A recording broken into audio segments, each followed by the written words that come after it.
This photograph shows Ellen and Lieutenant Puppa, U.S. Air Force, in May of 1951. Puppa had been drafted the second time and decided to go into the Air Force. He was stationed up in Presque Isle, Maine in the winter, and we met a lot of nice, friendly people up there. Restationed down in New Orleans, and the following interview with my mother, Mary Alice, is about his time in New Orleans and his experience with polio. You were just telling me about how you were thinking about what he must have been thinking about polio, or when he became sick with polio, that he must have known what was going on.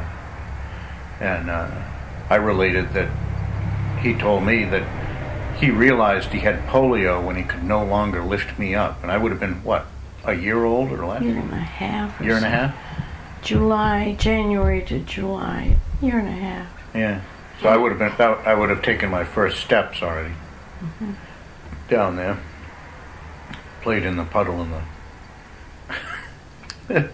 I can see you toddling on the walks there. But from there, he was sick for a few days, or at home. I think he was getting increasingly feeling not well. Did he stay home for a few days, or I how don't fast did it remember come that. No? But so then he went to what camp? Camp Leroy Johnson, near Lake Pontchartrain, New Orleans. And they were afraid of him there, afraid of his condition?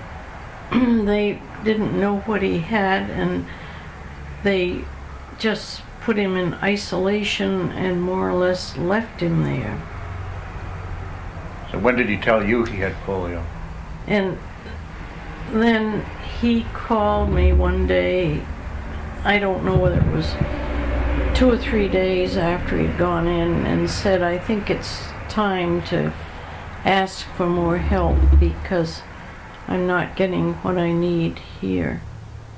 So I called Chiz Goss, who was married into the Cowell family, our neighbors here, he was at LSU and editor of Gray's Anatomy, and I told him, and he said it's time to call the Surgeon General, which I did in Washington, and I'll look up and see who it was. That was the Air Force Surgeon General. It was the Air Force. And they immediately sent people to get Puppa out of Leroy Johnson and transfer him to the Polio Center at Charity Hospital in New Orleans, which was quite full. But that no doubt obviously saved his life. And from there on, it's the story of his time at the Polio Center, which is another chapter. Did he wind up getting enough better to travel up here, or did he have to come up here in a lung? He got enough better there. He went from the hot tubs he went to the iron lung, and I think the most terrifying day of my life was when I got to the hospital early in the morning and all the nuns gathered around me and said, "You must be very brave." And I thought, dear God, has he died?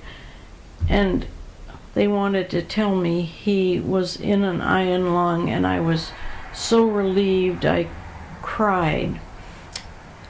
And from then on... Did he have a mirror for the iron lung to look at you? Do you recall? I could look at him. You could look at him, His but head how about... was out. Yeah, but did he just look forward, or could he look around? He could look around. Yeah. He could. And he had wonderful care from everybody there. And including time spent in the hot tub and time spent at painful stretching muscles, and as time went on, the objective was for him to get out of the iron lung. He knew if he didn't manage that plateau, he would always be in an iron lung. So he tried in his usual fashion, and eventually he was able to come out of the iron lung and have a portable iron lung, which was used some parts of the day. And at that point, he was eligible to be transferred to Murphy Army Hospital in Waltham.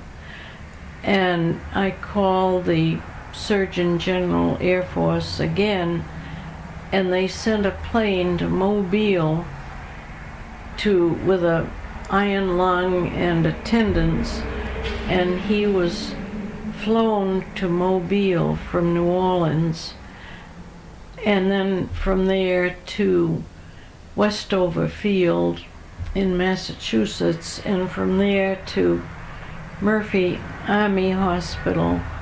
And an ambulance from Westover?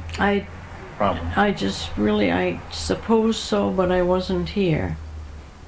And after that was accomplished and we knew he was undercover, I made plans to return north. In the meantime, Bradley's mother, Dr. Mabel Raymond, had flown down and had picked up Elliot and Ellen and flown back with them to Boston on Pan Am. Constellation. An old Constellation. New at the time. With no milk, and Eddie Rickenbacker apologized to her later that they didn't have milk on that flight for the two children. But they were flown home and were gratefully received by Mop and Pop and Gram and Gramp. By Pop and Gram and Gramp. Mop had flown down to help me, and when the furniture was put on the moving van north, along with the cockroaches, she and I got in the little red convertible, I guess, or was it a green convertible by then, little Ford, and headed north. And we took the scenic route, stopping in Natchez and other points of interest, and a lovely afternoon tea in Biltmore with Great Aunt Alice's friends in their Victorian house, where one of the sisters came with her lisle stockings in her little Ford runabout, and the other sister beautifully dressed, and on the corner of their tea table was the latest issue of Vogue. I will have to look up their names to put in afterwards. Did you subscribe to Vogue before you saw this? No comment. So we made our way home. You went along the Blue Ridge Parkway? We went along the Blue Ridge Parkway from Biltmore and stopped in Washington to thank personally the Air Force who had actually saved Papa's life. And that was quite an experience. I suppose it was in the Pentagon, but I can't really remember where it was. But we are grateful to Chiz Goss and his wife, who were staunch supporters of us during our time in New Orleans. We are also indebted to Lily, our black maid who came in every day. She would come into the dining room dressed from traveling, strip off all her clothes, get into her beautiful white uniform, and she said, "When Lily comes, I takes over." So she was a godsend to be. That was in New Orleans? That was in New Orleans. I put an ad in the New Orleans Times-Picayune for domestic help with the children when Papa went into the polio center, and I think I got 45 replies before 8 o'clock in the morning, and Lily was the one we chose. She was a member of a madrigal group who went around singing in various parts of Louisiana, and everywhere they went they dedicated one of their songs to Dr. Raymond. That's fantastic.